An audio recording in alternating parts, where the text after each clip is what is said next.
एक गांव में करोड़ी मल का अनाज का व्यापार था। वह गांव के किसानों से अनाज लेकर महंगे दामों में शहर में बेचता था। मेरे सिवा किसी को अनाज बेचने की सोचना भी मत। मैं ही तुम सबका भला करूंगा। आप तो अन्नदाता हैं सेठ जी, हम गरीब कहाँ जाएंगे। धीरे धीरे सेठ ने सबकी जमीन भी हथिया ली। इस काम में करोड़ी मल की सहायता उनका मुंह लगा नौकर भोंदू करता था, जो कम अक्ल तो था लेकिन गांव के लोगों को अपने मालिक के बल पर बड़ा परेशान किया करता था। अरे भोंदू, तो बचपन में पेड़ से गिर गया था ना, ऐसी चोट लगी कि तेरे बाबा का हार्ट फेल हो गया। मुझे क्या पता मालिक, आपने ही मुझे पाला है। मेरे माँ बाप भगवान सब आप ही हैं। इसीलिए तेरी मूर्खताओं के बाद भी तुझे नहीं निकालता। पर अब सावधान हो जा। अरे मालिक, आपके लिए जान भी दे दूंगा।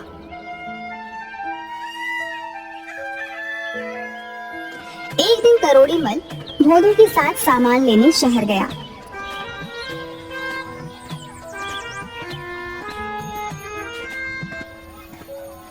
क्यों रे भोंदू, शाम हो गई है, हम लोग कहीं रास्ता भटक तो नहीं गए? ये सड़क कहाँ जाती है? सड़क कहीं नहीं जाती। सेठ जी, आपको क्या हो गया है? सड़क पर चढ़कर लोग इधर उधर जाते हैं। तो बैल का बैल ही रहेगा। किसी ऊंचे पेड़ पर चढ़कर देख, ये रास्ता कहाँ जाता है। सेठ की बात सुनकर भोंदू पेड़ पर चढ़ गया। उसे कुछ भी नजर नहीं आया। वह जोर जोर से रोने लगा। अब क्या हुआ? चुपचाप पीछे उतर जा, हम जल्दी ही शहर पहुंच जाएंगे। अरे मालिक, मुझे पेड़ से उतरना नहीं आता। मुझे बचा लो वरना मैं मर जाऊंगा मालिक। हे भगवान, अंधेरा गहराता जा रहा है। तू जल्दी से नीचे आ वरना डाकू आ जाएंगे और हमारा सारा सामान लूटा जाएगा। अरे सेठ जी, डाकुओं को आ जाने दीजिए, तो वही मुझे उतार पाएंगे। आप अपने सामान के लिए क्या मेरी जान की बाजी लगा देंगे? गोलू की बातें सुनकर करोड़ी मल सर पकड़कर बैठ गए।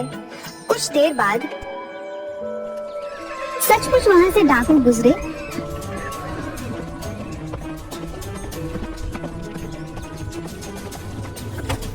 उन्होंने संजीदा राम को पूरी तरह से लूट लिया और भोंदू को पेड़ से नीचे उतारकर फेंक दिया। हाय मेरी कमर, मेरी कमर टूट गई। जब उतारना ही था तो धीरे से उतारते। चलिए सेठ जी, जल्दी से चलते हैं। अब डरने की कोई बात नहीं। सेठ अपनी किस्मत को कोसता हुआ वापस अपने घर आ गया।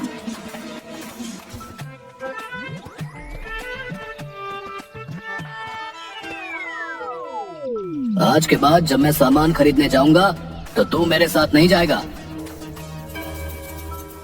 रात को सेठ के बेटे को बाथरूम जाना था। अरे ओ भोंदू, जरा सुरेश को संडास तो ले जा। अरे क्या करना है उसे? उसे लघु शंका करनी है। ना ना, मुझे विश्वास नहीं। अगर उसने कुछ और भी कर दिया तो मेरी जिम्मेदारी नहीं। आज्ञा से ज्यादा या कम कुछ नहीं करने दूंगा। हाँ। हे भगवान, तू रहने ही दे, मैं ही ले जाऊंगा। कुछ दिनों बाद सेठ वापस शहर सामान खरीदने के लिए गए तो सेठ की दुकान पर एक साधु आया। मुझे भूख लगी है, मुझे भोजन कराओ, भगवान तुम्हारा भला करेगा। वाह वाह वाह, बड़ा आया भोजन करने वाला। मान तो ऐसे रहा है जैसे तेरी अम्मा यहाँ खाना बना कर रखती है। चल भाग यहाँ से। भगवान के भक्तों के साथ ऐसा व्यवहार अच्छा नहीं है। तुझे इसका फल मिलेगा। अरे जा जा, फल मिलेगा, फल मिलेगा, फल मिलेगा तो खा लूंगा। तो अपना काम कर। भोंदू इसी तरह का व्यवहार सबके साथ करता था और सेठ का मुंह लगा नौकर होने के कारण वह पूरा फायदा उठाता था।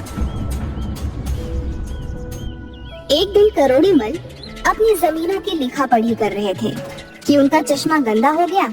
उन्होंने भोंदू को बुलाया। अरे ओ भोंदू, जरा ये मेरा चश्मा तो साफ कर दे, कुछ भी नजर नहीं आ रहा है। अभी लो मालिक। ऐसा चमका दूंगा कि मुझ पर नाज करोगे। मालिक को खुश करने के लिए कमअक्ल भोंदू सोचने लगता है कि क्या किया जाए। तभी उसे पास में रहने वाली घुमरी की आवाज सुनाई देती है। देख सुगनिया, मेरा बर्तन कितना चमक रहा है। कुछ भी चमकाना हो तो चूल्हे की राख से सूखा ही रगड़ देना चाहिए।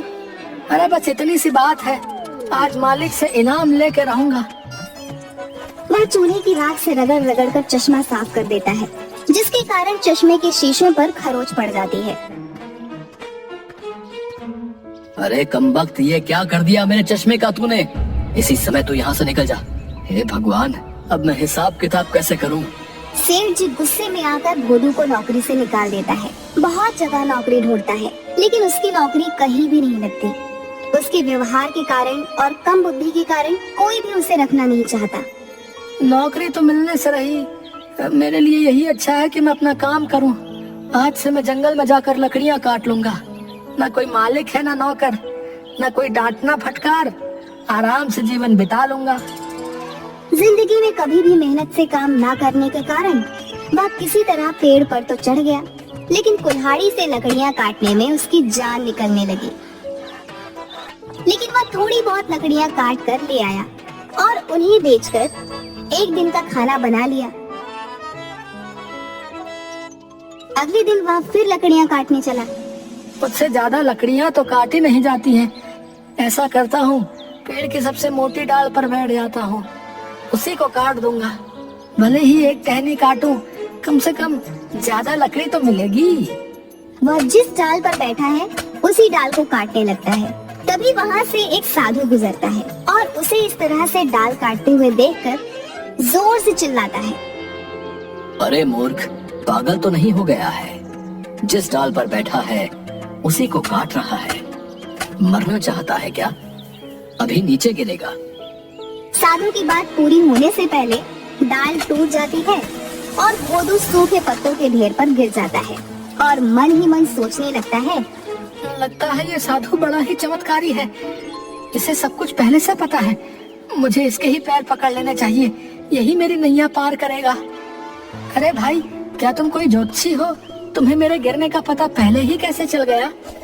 तुम महाज्ञानी हो, जरा दया करके मुझको बताओ कि मेरा भविष्य क्या है।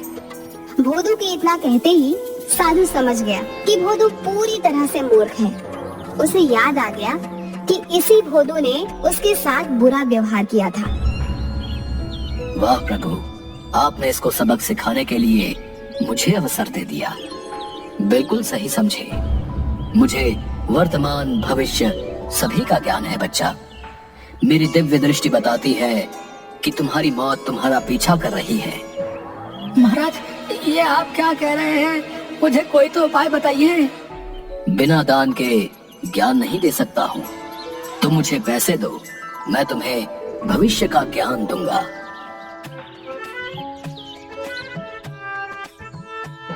जेबों में उसे एक आने के सिवा कुछ भी नहीं मिलता। साधु महाराज, मेरे पास सिर्फ यही एक आना है। कृपया इसे स्वीकार करें और मुझे बताएं कि मैं कैसे मौत से अपनी रक्षा कर सकता हूँ। साधु ने मन ही मन हंसते हुए उसके एक आने को अपने जेब में रखा और बोला, ये काला धागा अपने पैर में बांध लो। याद रखना, जब तक ये धागा तुम्हारे पैर में बंधा रहेगा तुम जीवित रहोगे, और जैसे ही ये धागा टूट गया तुम मर जाओगे। धर्मराज हाथ पकड़कर ले जाएंगे।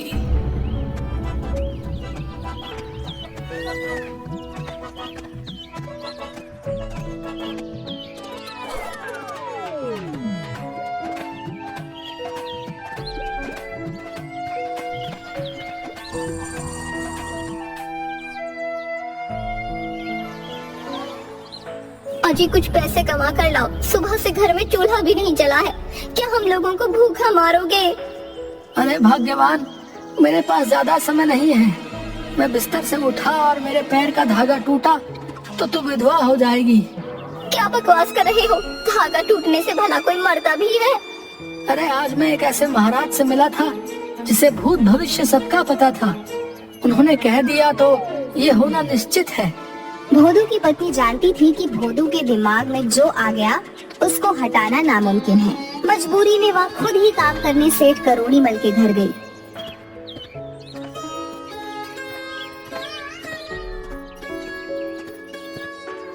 अरे क्या हाल है लाजो? भोंदू ठीक तो है? इतने दिन हो गए, काम मांगने भी नहीं आया। अजय क्या बताऊं, वो तो रोज ही कुछ नए नए नाटक करते हैं। आजकल उन्होंने पैर में एक धागा बांधा हुआ है। कहते हैं अगर धागा टूट गया तो वो मर जाएंगे। चल तू परेशान मत हो, मैं खुद तेरे घर चलता हूँ और उसे खींच कर ले आता हूँ। उस मूर्ख को मेरे सिवा कोई नहीं उठा सकता। करोड़ी मल भोंदू के घर पहुंचते हैं। घर में रोना धोना लगा होता है। आइए आइए सेठ साहब, देखिए ना भोंदू कह रहा है कि वो मर गया है। मैं बर्बाद हो गई, भरी जवानी में मर गया रे। हाय दैया, आप मर गए, अब क्रियाकर्म के पैसे कहाँ से आएंगे? ये क्या बकवास है, चुप रहो तुम। ये सब कैसे हो सकता है? वो तो मेरे सामने ही बैठा हुआ है। अरे भोंदू, तू क्या कर रहा है? सेठ साहब, जंगल में मैं एक बहुत बड़े साधु से मिला था। उसने मुझे पहले ही बता दिया था कि अगर ये काला धागा टूट गया तो मैं मर जाऊंगा। देखो ना, काला धागा टूट गया है। अब धर्मराज हाथ पकड़ कर ले जाएंगे। अरे पागल, जबकि सबके सामने जिंदा बैठा है तो मर कैसे गया? किसी ने तुझे बेवकूफ बनाया है। अब चल और काम कर, मैंने दूसरा चश्मा खरीद लिया है। चल अब उसको चमका दे। ये क्या कह रहे हैं मालिक? हम तो बाबा पर बहुत विश्वास करते हैं। मर गए तो मर गए, अब तो बस मेरे क्रियाकर्म का इंतजाम करिए। बाबा ने कहा था मरने पर धर्मराज हाथ पकड़ कर ले जाएंगे। अरे मरने के बाद तो धर्मराज के कोड़े खाने होंगे। दूसरा ये सब तुझे जला भी देंगे। जिंदा रहेगा तो मेरे साथ हवेली पर ऐश करेगा। पर धागा तो टूट गया है। रहेगा मूर्ख का मूर्ख। अरे जब तक यमराज लेने आए कुछ और बांध ले, उन्हें कैसे पता चलेगा? अरे ये देख, अपनी कजरी के गले में पड़ी काली रस्सी धागे से ज्यादा मोटी है। पर वो हमारी कजरी को ले गए तो? अरे यमराज हाथ पकड़ के ले जाते हैं, कजरी के हाथ ही नहीं है। बस दोनों बच गए। वाह वाह मालिक, आप हमें बचाए लिए। अरे लाजो, हाथ से ये रस्सी हमारे गले में बांध दे, हम जी जाएंगे और कजरी भी जिंदा रहेगी। लाजो कजरी की रस्सी भोंदू के गले में डाल देती है और करोड़ी मल उसकी मूर्खता पर हंसते हुए रस्सी पकड़कर उसे अपने घर ले जाते हैं।